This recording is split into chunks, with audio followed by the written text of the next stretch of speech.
Продолжуваме на темата со разговор во студиото. Ќе ми посакам добар ден и добре дојде на професора доктор Миле Марковски, декан на Факултетот за земјоделски науки и храна. Добар ден до вас и до вашите слушатели. Да се зголеми домашното производство на храна и наместо да увезуваме, да станеме сериозни извозници на храна, како што најавиве предходно е главната цел на земјоделските експерти за подобрување на состојбите во македонското земјоделство. Но првото прашање ми е како да го направиме тоа и всушност која е слабоста на земјоделскиот сектор и што всушност нас ни недостасува за да се унапредиме во овој сектор? Земјоделскиот сектор како сектор општо е комплексен, кој што се соочува со многу голем број на предизвици. Самите репортажи кои што ги видовме покажаа дека земјоделскиот сектор секојдневно е во комуникација со животната средина, значи со климатските фактори. Така. Кажавме дека и од прилогот земјоделскиот производител кој што произведува земјоделски производи се соочува со бројни проблеми. Тоа се предизвици кои што се секојдневни, со кои што се соочува секој земјоделски производител. Климатските промени се главниот фактор кој што влијаат врз земјоделското производство, приносот на земјоделските производи, квалитетот на земјоделските производи, временските прилики и неприлики кои што се соочуваат зашто се работи за земјоделско производство, кај што најголем дел тоа производство е на отворено, фабрика на отворено, мал број на површините, на земјоделските површини кои што се во затворени услови, пластеници, оранжери, кај што може да се контролира земјоделското производство. Целта на науката на Факултетот за земјоделски науки и храна во Скопје на сите земјоделски инспектори, инженери, дипломирани земјоделски инженери е да се зголеми производството на секој земјоделски производител, на секој земјоделски производ да се добие максимален принос од единица површина, пред се да се задоволат домашните потреби со храна и нормално сите оние производи кои што ги произведуваат земјоделските производители да ги извезуваат во земјите во Европска унија и на другите широки пазари во светот. Македонското производство е предизвик за секој земјоделски производител и за секој стручњак кој што се занимава со земјоделското производство. Всушност ова што го кажавте објаснува дека на Македонија е потребно одржливо земјоделство, а веќе сме во фаза на такво одржливо земјоделство. Ајде малку подетално што значи тоа? Одржливото земјоделско производство означува она кое што го произведуваме или на површините кои што го гледуваме. Тоа се најчесто почвите кои што ги користиме како основен ресурс за земјоделско производство, потоа водата која што користиме за наводнување, да ги искористиме максимално нивните капацитети и да ги оставиме во подобрена, во иста или во подобрена состојба. Тоа значи рационално користење на земјоделските површини, рационално користење на сите земјоделски потенцијали, со користење на сите агротехнички мерки, воведување на плодоред и сите оние стандарди кои што ќе дадат рентабилно земјоделско производство и нема да го нарушат земјоделското производство и да ги нарушат сите оние земјоделски или еколошки фактори кои што се соочува земјоделското производство. Значи, земјоделската површина, почвите кои што се единствен ресурс за земјоделско производство, во 99% целото земјоделско производство е на почва, има проценти кои што е на безпочвено ледување, но зборуваме за интензивно земјоделско производство. Почвата која што е поседува Република Македонија е во состојба која што ни дава максималниот принос од дадена култура, истата таа содржина на почва, квалитетот на таа почва, на квалитетот на тоа земјоделско земјиште да го искористиме максимално, но понатаму во иднина тоа земјоделско земјиште да биде со истата вредност или со дадена вредност, да нема нарушување во факторите за идните генерации да можат да ја користат истата таа површина, од истата површина ова наредната и понаредната година да се добиваат земјоделски производи со ист или со уште подобар квалитет. И колку реално успеваме тоа да го постигнеме на терен? Македонските земјоделци успеваат, оние кои што се занимаваат со земјоделско производство, професионално земјоделско производство, успеваат, затоа што тоа е предизвик на секој земјоделец. Предизвикот иде од тоа што е намален бројот на сточни фарми, значи бројот на добиток во Македонија е намален со тоа што содржината на органска материја, акумулацијата на органската материја, акумулацијата на CO2 кој што е главен фактор за еколошкото производство е намалено и тенденцијата е да таа содржина органска материја повторно биде вратена во самите почви, да тие почви бидат плодни почви и да се намали употребата на други минерални ѓубрива, се со цел за добивање на високи и стабилни приноси од единица површина. Споменавме на почетокот, имаме плодна почва, имаме сонце и сите услови за квалитетно земјоделско производство, но она што му е потребно на македонското земјоделство е развој и модернизација, што всушност пак и подразбира промена во целата структура на земјоделскиот сектор. Затоа што ако говориме за структурата на земјоделскиот сектор, таа се карактеризира со постоење на голем број субјекти со мали производствени можности, што поединечно пак продуцираат ограничени количества со неусогласен квалитет на производите, значи имаме доминираат мали производители. Точно, македонското земјоделско производство е расположливо на површина од 600.000 хектари, од кои 517.000 хектари се обработливо земјоделска површина, кај што се може да се одгледува земјоделски производи, од кои 17.000 хектари се под овоштарство, 24.000 хектари се под лозови настати, другото се ораници и бавчи. Значи, таа е структурата на македонското земјоделско производство или структурата на македонското земјиште. Она кое што вие го кажавте е парцијалното земјоделско производство и расепканоста на земјоделските површини, каде што просечната површина е негде 0,2 хектари по жител. Тоа е мала структура на земјоделско земјиште, но таквата мала структура на земјоделско земјиште треба да биде во тенденција на окрупнување, на создавање на големи површини, поголеми обработливи површини. Тоа е предизвик на македонското земјоделско производство, предизвик на министерството, предизвик на науката, се со цел едукација и зголемување на тие обработливи површини, зашто во денешно време не е исплатливо да се вложува во интензивно земјоделско производство во толку мали ситни површини. Тоа се скапи механизации, скапи агротехнички мерки кои што барат поголеми површини, поголеми технологии. Едноставно тоа земјоделско производство мора во иднина да се окрупнува, да се добиваат големи површини, кај што ќе може сите тие мерки да се преземат адекватно и да се добијат оние очекувани приноси и оној квалитет кој што го сака секој земјоделски производител и нормално државата да создава производи кои што ќе бидат извозно ориентирани, затоа што тоа е директен извозен производ кој што носи девизи за нашата држава. И веднаш би се надоврзала со оваа дека имаме ниско ниво на снабдување на пазарот со основните животни намирници и зголемување на нивниот увоз, што е всушност и една од нашите слабости. Од друга страна пак имаше примери во изминатите години кога производителите се жалеат дека немаат пласман и одредени производи дури им скапуваа на пазарите или на нивите.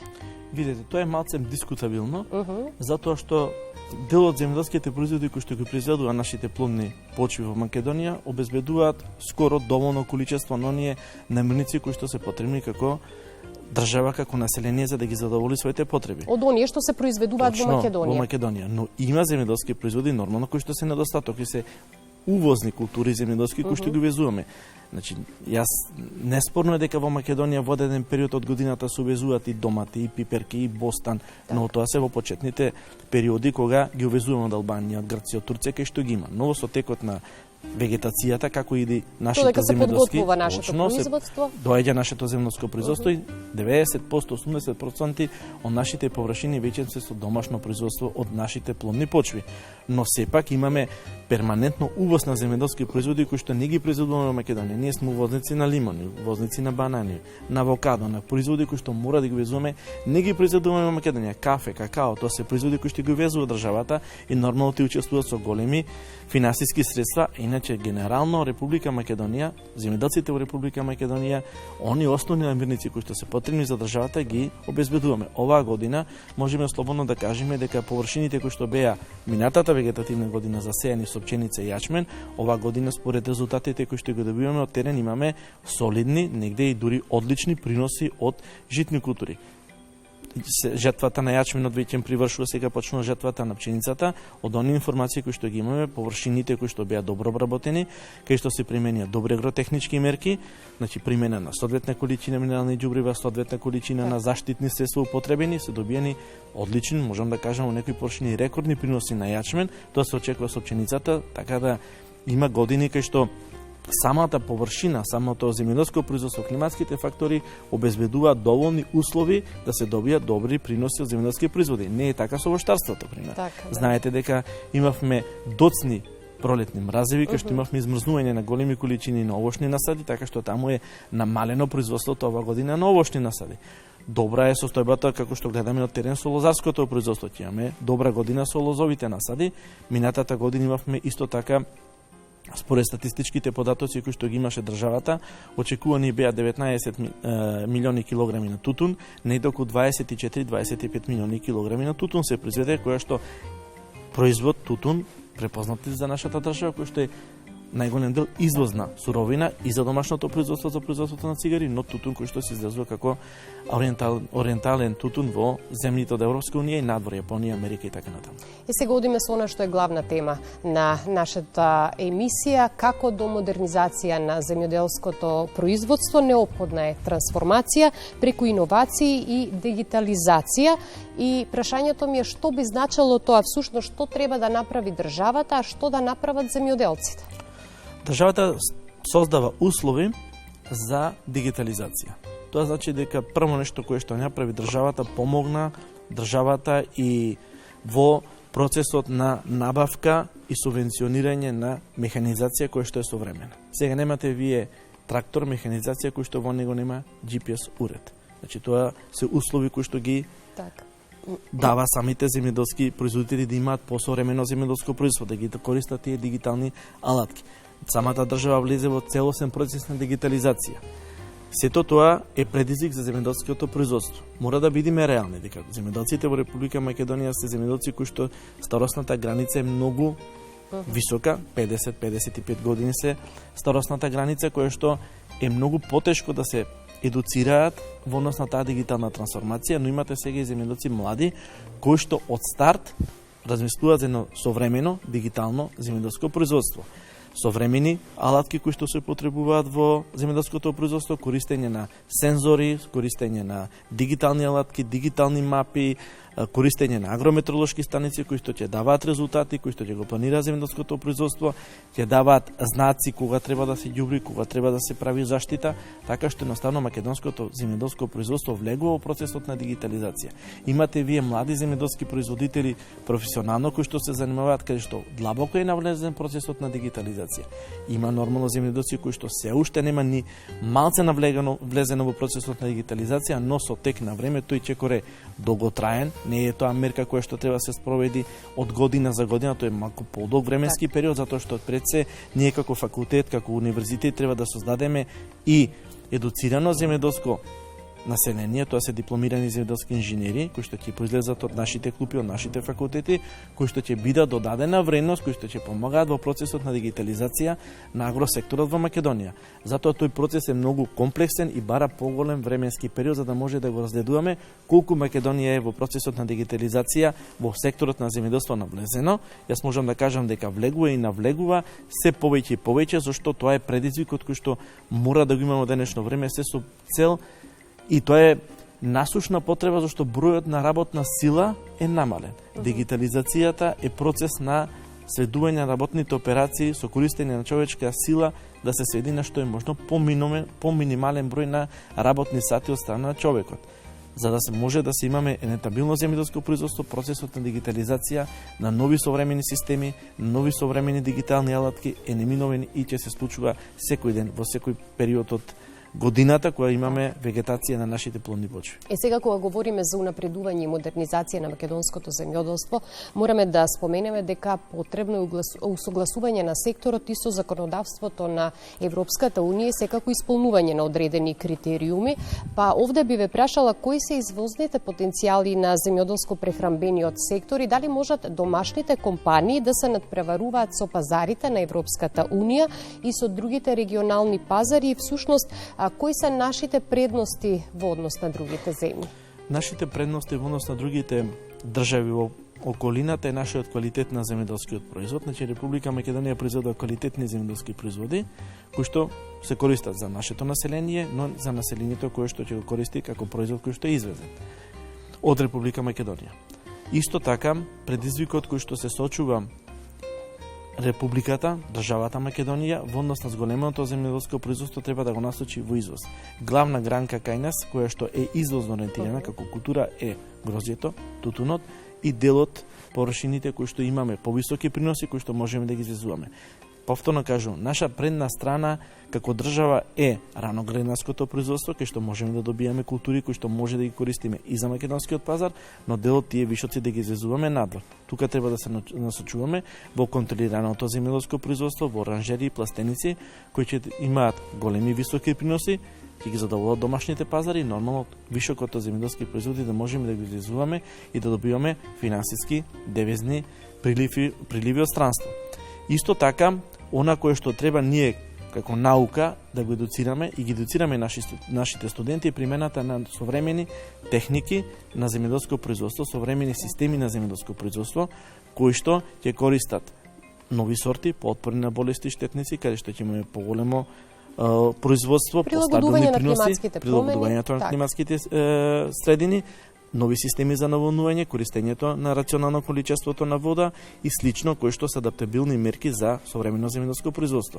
Во однос на политиките кои што ги спроведува нашата држава преку Министерството за земјоделство, шумарство и водостопанство, уште осамостојањето на Македонија, сите тие мерки, сите тие законски акти, сите тие ресурси со кои што располага Министерството се адаптабилни и се во корелација со европското законодавство. Ние имаме закони кои што се, иако не сме членка на Европска унија, одиме на тој пат кон Европската унија, голем дел од тие закони се прилагодени со европската регулатива. Имаме закони кои што се целосно спроведени според ЕУ регулативата, како што е пример законот за заштитни средства. Кај нас во Македонија немате во земјоделските аптеки, зборувам, кои што легално се поставени на територијата на Македонија производи кои што не треба да ги има. Зборуваме за заштитни средства, фунгициди, инсектициди, пестициди, значи целото име пестициди, фунгициди, инсектициди кои што се само на зелената листа на Европската унија и само како такви може да се најдат на рафтовите на земјоделските аптеки. Нема препарати, зборувам за аптеки кои што регуларно работат и ги почитуваат сите закони во Македонија, не сме да се најдат производи заштитни средства кои што не се на зелената листа на Европска унија, да не се користат. Нормално, има инциденти како и во Македонија, така и во Грција, и во Албанија, и во Турција, и во Хрватска, кои што илегално, тоа се парцијални исклучоци. Апсолутно. Иначе државата си има механизми, постојат агенции, кои што Агенција за храна, Државниот земјоделски инспекторат, платежната агенција, кои што се воспоставени, потоа Агенцијата за поттикнување и развој на земјоделството, кои што се широко инкорпорирани во државата, го контролираат, го пазат, даваат совети на земјоделските производи, за да имаме современо земјоделско производство и да биде контролирано страна на државата со оние контролни механизми кои што ги има државата. Останото останува на совеста на самите земјоделски производи, како ќе ги преминува сите тие практики. На крајот од разговорот сме и сосема за крај, само на кратко морам да констатирам и дека вие како факултет за земјоделски науки и храна давате голем придонес во продуцирање на стручни кадри кои што понатаму ќе ги следат новите трендови во насока на модернизација и напредување на земјоделското производство во земјава. Па ајде само накратко, дали е подготвен вашиот факултет за новата академска година, кои новитети ќе им ги понудите на студентите, има ли интерес и колку е атрактивен за новите студенти? Факултетот за земјоделски науки и храна во состав на УКИМ е подготвен за новата академска година за упис на нови студенти. Ги очекуваме средношколците сегашни идни бруцоши да повелат на факултетот на земјоделски науки и храна. Факултетот е отворен за секој некој што сака да се запише нашиот факултет.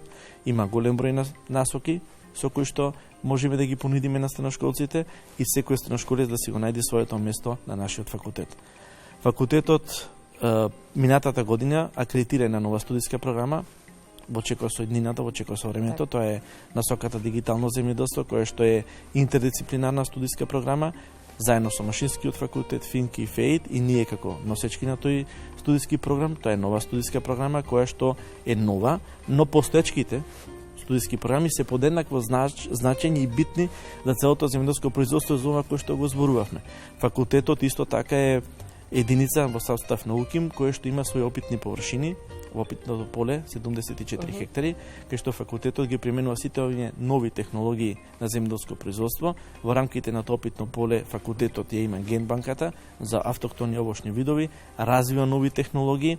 Факултетот е опремен со лаборатории, каде што студентите, идните студенти и сегашните студенти обавуваат стручната пракса, практичните вежби по одредени предмети. Факултетот има случајно преку 200 договори, меморандуми со сите позначени земјоделски сектори во фирми во Македонија и други фирми кои што се занимаваат со земјоделско производство, каде што студентите имаат и обрзан предмет стручна пракса за дел од своите теоретски знаења ги преточат во практични знаења. Што би значило огромни можности за студентите. Апсолутно огромни можности за студирање. Факултетот е отворен не само за студентите, е отворен и за стопанството. Веќина факултетот има 7 акредитирани лаборатории кои што се во перманентна комуникација со стопанството, кај што се вршат анализи на почва, ѓубрива, вино, млеко, семенски материјал и слично, кој што е отворен за соработка со стопанството. Оваа година факултетот вложи и во капацитетите на самите лаборатории, опреми лаборатории кои што се нормално во чекор со новото време. Имаме дигитална лабораторија за самиот студиски предмет, за самата студиска програма дигитално земјоделство, така што факултетот е и кадровски, што е многу битно, опремата е залудна ако нема наставен кадар, факултетот е опремен со стручен, научен кадар кој што ги има сите оние капацитети за еден факултет кој што е потребен на нашата држава и ги задоволува сите оние потреби за македонското земјоделско производство и за македонската земјоделска наука. Секако ви благодарам за гостувањето, ви посакувам успешна работа, секако унапредување на земјоделскиот сектор преку вашиот придонес како една навистина значајна институција. Ви беше задоволство. Исто.